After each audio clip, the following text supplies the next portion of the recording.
While I was sipping my coffee, a thought came in my mind. You know, I've been a doctor for a long time now, and if there's one thing I've learned sitting across from folks in their 70s and 80s, it's this. The ones who are still driving themselves to church, still calling their grandkids just to chat, still out in the garden most mornings, they're not doing anything fancy. No special pills, no expensive gadgets. Just a handful of everyday things done pretty consistently that most folks quietly stop doing somewhere along the way. Today I want to walk you through 6 of them. Nothing complicated, I promise you that. And I'm going to save my favorite for last because it surprised even me when I really dug into it. It's got almost nothing to do with diet or exercise, and it might be the most important one on the whole list. But before we get going, if you're new here, welcome. I'm Dr. Clark, and every week I bring you plain, honest health talk for folks our age. No scare tactics, no miracle cures, just what actually helps. If that sounds like your kind of channel, go ahead and hit that subscribe button and turn on the notifications now so you don't miss what's coming. And I'd love to know who's watching. Drop your age in the comments and tell me, of the 6 things I'm about to share, which one do you think you're already doing pretty well? I read every single comment, so don't be shy. Alright, let's get into it. Real quick so you know who's talking to you. I've spent more years than I care to admit sitting in exam rooms with folks right in that 70 to 90 stretch of life. And here's the thing that keeps me coming back to make these videos. This time of life gets treated like a countdown. Like you're just supposed to slow down, take it easy, and wait things out. I don't believe that. And more importantly, the folks who are aging the best, the ones I genuinely admire,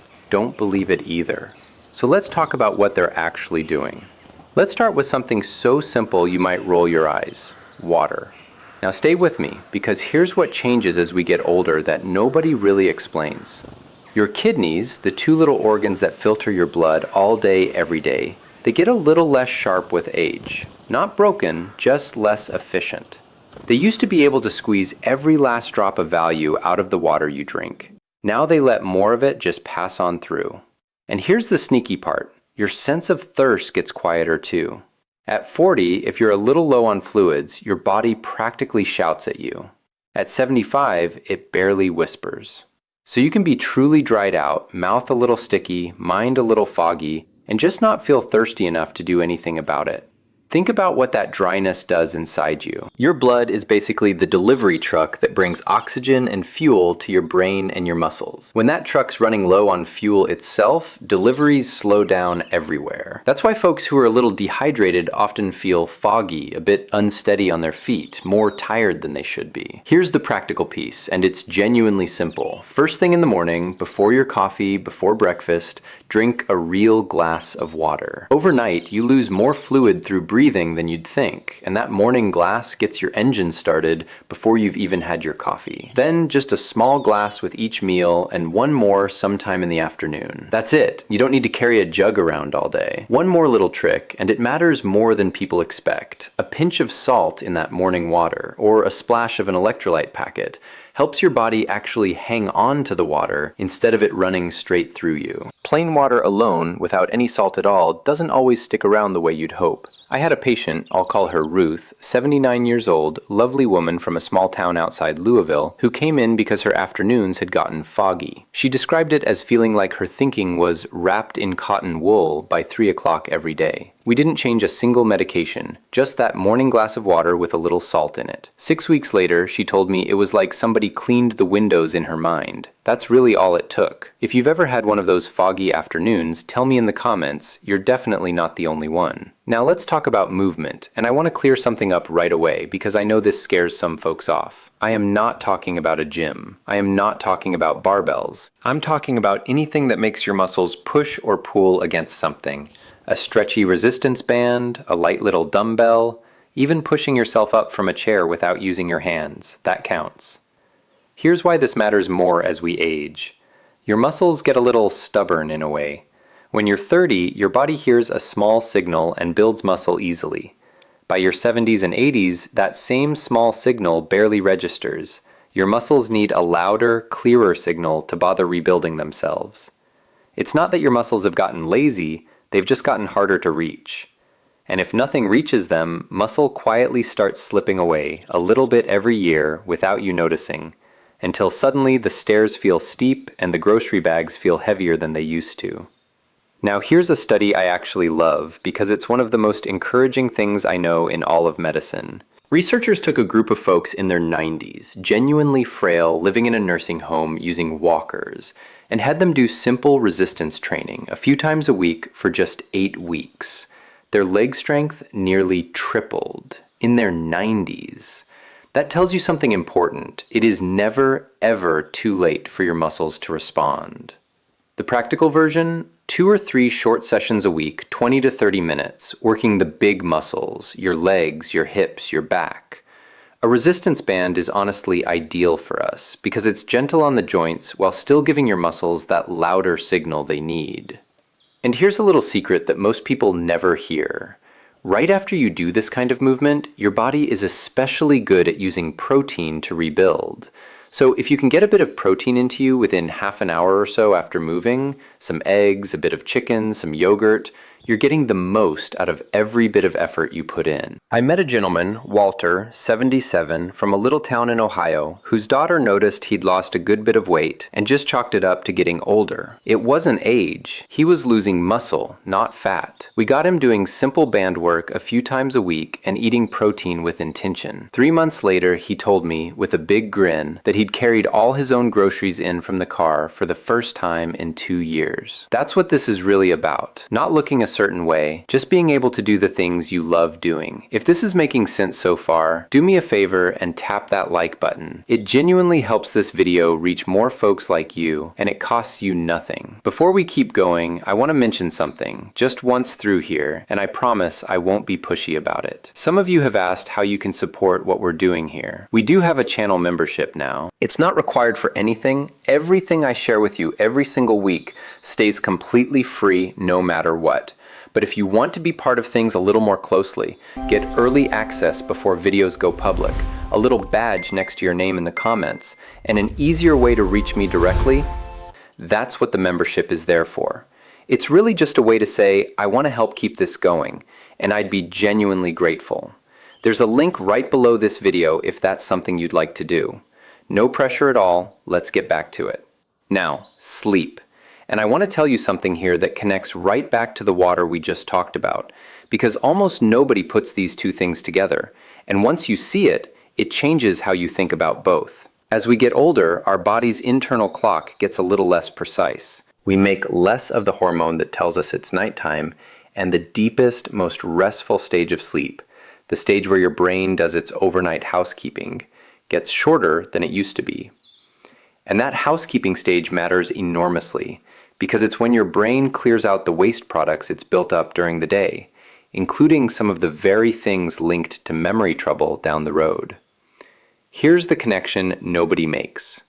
Remember those kidneys we talked about and how they get a little less sharp with age? Well, there's a hormone that normally tells your kidneys at night, slow down, hold on to that water, let the person sleep.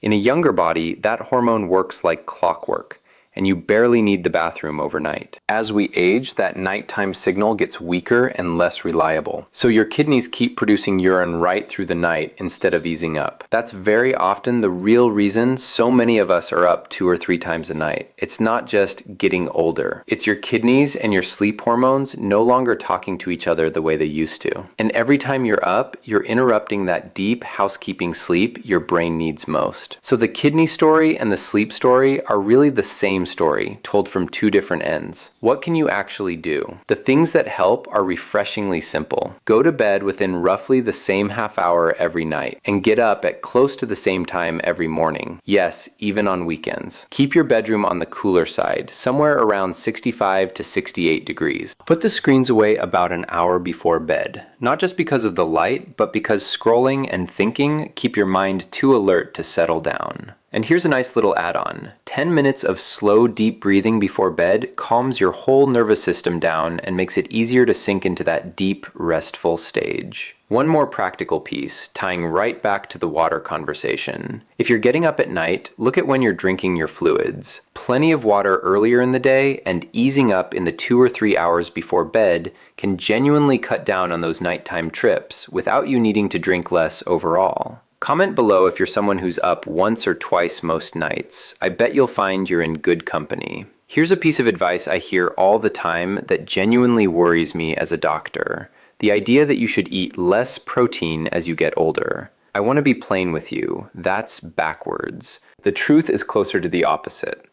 As we age, remember that muscle needs a louder signal to rebuild.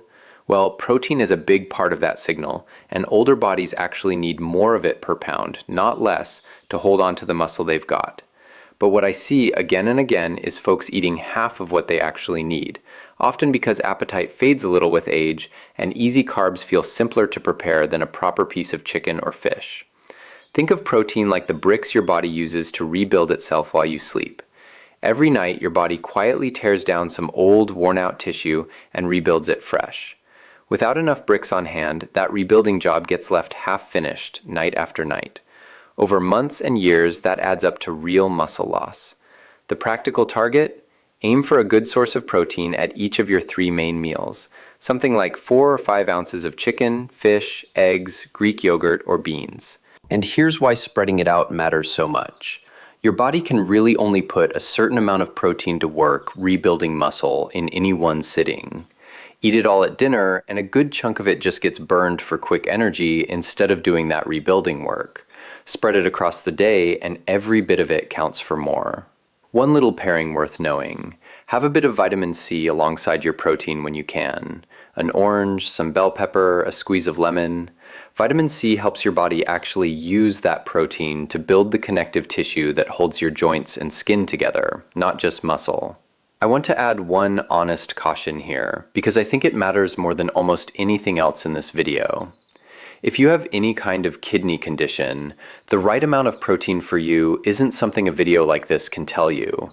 It genuinely depends on your specific situation, and it's a conversation to have directly with your own doctor. For most healthy folks our age, more protein is the right direction, but please don't take a number off a screen and run with it if your kidneys are already a concern. That one's worth an actual conversation. I met a man named Gerald, 78, out near Scottsdale, whose own daughter noticed he'd dropped almost 20 pounds.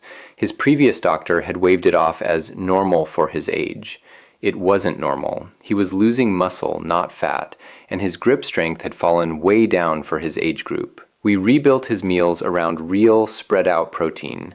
12 weeks later, he'd put back on 11 pounds of real muscle, and he told me, with real pride in his voice, that he'd carried every one of his own groceries in from the car for the first time in 2 years. If you know somebody who's been quietly losing weight and everyone keeps telling them that's just age, send them this video. It might be exactly what they need to hear. Now, this next one surprises folks because it doesn't sound medical at all, but I promise you the research behind it is some of the most solid science in the entire field of aging.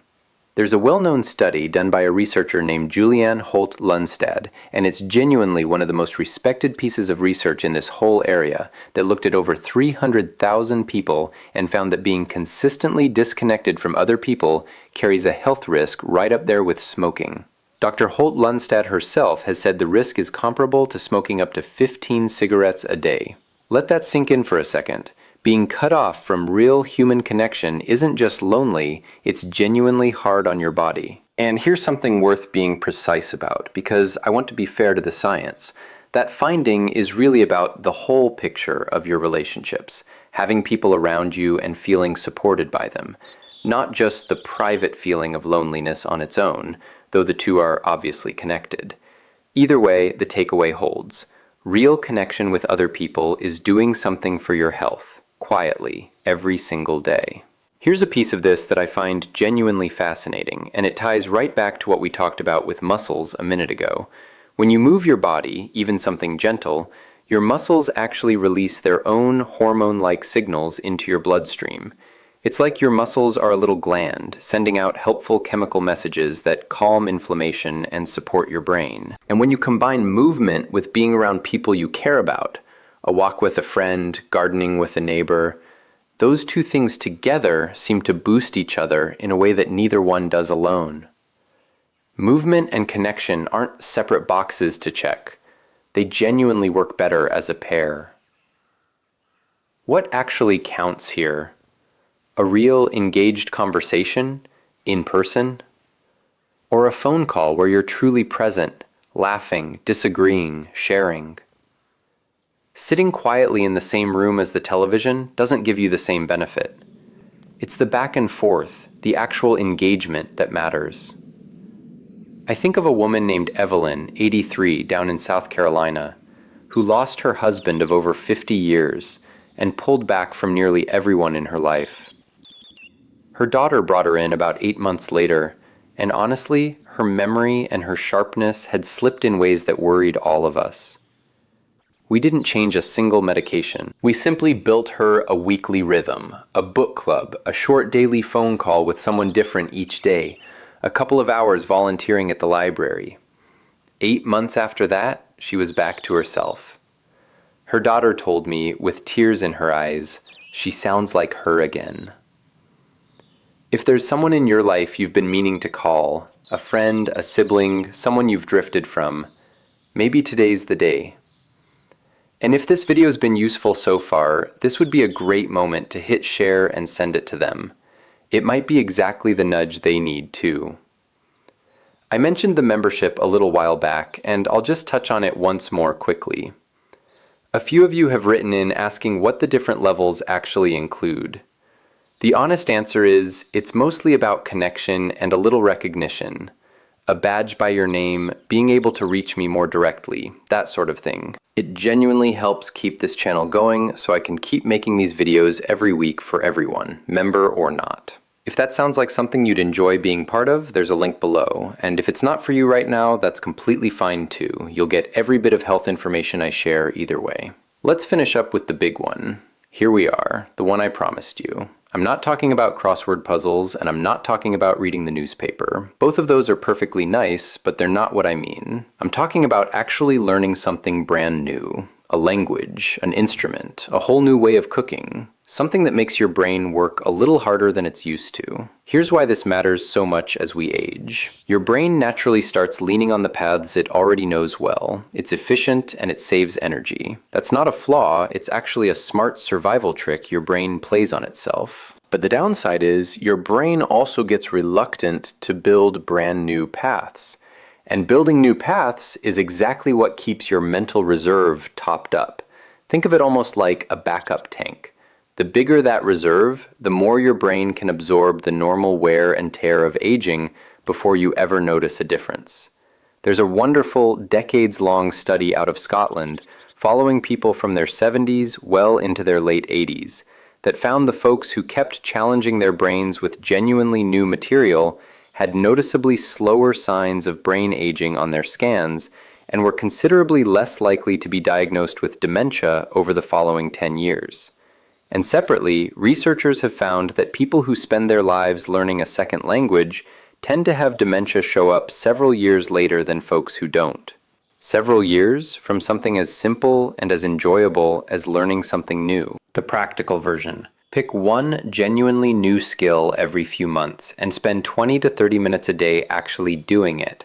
Not watching someone else do it on a video, actually doing it yourself, fumbling through it, getting a little frustrated. That fumbling is actually the whole point. That's your brain building a brand new path. And here's a nice little pairing to go with it. Fatty fish like salmon or sardines a couple of times a week gives your brain the raw material it needs to build those new connections. Think of it as the soil your new brain paths grow in. I want to tell you about Arthur, 79, a retired engineer out in Portland who spent the first few years of retirement doing, in his own words, not much of anything that challenged me. He started noticing he was forgetting names, losing the thread in conversations. I gave him one simple instruction. Pick something you've always wanted to try and do it every single day. He chose oil painting, something he'd genuinely never done in his life. He was terrible at first, and he'll be the first to tell you so with a laugh. 18 months later, he'd finished over 20 paintings, joined a little art group in the process, which handles habit number 2 all on its own, and his memory testing had actually improved. Not just held steady, improved at 79. If you've got a hobby you've always wanted to try and never quite got around to, tell me what it is in the comments. I genuinely love to hear it, and who knows, it might be exactly what someone else reading needs to hear too. Before we wrap up, let me protect what we've built today, because there are a few common missteps I see all the time. Cutting protein out of fear. If somebody's mentioned your kidneys, please don't just quietly stop eating protein on your own. Have that specific conversation with your doctor about what's right for you. Adding salt to your water without thinking about your whole picture. That little pinch of salt we talked about is a fine idea for most healthy folks. But if you're on blood pressure medicine, a water pill, or you have heart or kidney trouble, please run it by your doctor first. It's a small thing, but it's worth asking about. Treating any one of these 6 as optional because you're already doing the others well. They genuinely work best together. The muscle and connection piece, the water and sleep piece, they're not separate boxes. They support each other. And the big one, waiting until something feels wrong before you start. Every single patient story I shared with you today started with someone thinking, well, this is just what getting older feels like. It usually wasn't. It's never too late to begin, and it's also never too early. Let me make this simple, because a plan you'll actually use beats a perfect one you won't. Morning, a real glass of water with a pinch of salt before your coffee. Some protein with your breakfast. A few minutes of resistance band work 2 or 3 mornings a week. During the day, a genuine conversation with somebody, even a short one, and 20 minutes spent on something new you're learning. In the evening, ease up on fluids a couple hours before bed, keep your room cool, and put the screens away a little earlier than you're used to. That's really the whole video, folded into one ordinary day. A few simple next steps if you want them. 1. Tomorrow morning, before anything else, drink a full glass of water with a small pinch of salt in it. See how you feel by early afternoon. 2. Pick up a resistance band. They're inexpensive, and try 10 minutes twice this week. That's all it takes to start. 3. Call one person today, not text, call, or better yet, see them in person if you can. 4. If protein and your kidneys are a concern for you, put a call in to your doctor this week and ask directly what amount is right for your situation. 5. Think of one thing you've always wanted to learn and just start this week. Badly is perfectly fine. I hope today gave you something real to hold on to. Not a miracle, just 6 honest, doable things that the folks I admire most in this age range tend to do, quietly and consistently. If this was helpful to you, I'd be so grateful if you'd hit like. It really does help this reach more people who need to hear it. And if you know someone who could use a little encouragement today, go ahead and share this with them. It might mean more than you realize. If you're not subscribed yet, I'd love to have you. Every week, I bring you honest, plain-spoken health information. No scare tactics ever. And if you'd like to support the channel a bit further, that membership link is right below. Whenever you're ready, no pressure. And everything here stays free either way. Last thing, and I say this because I mean it, everything I've shared today is meant to inform you, not replace your own doctor.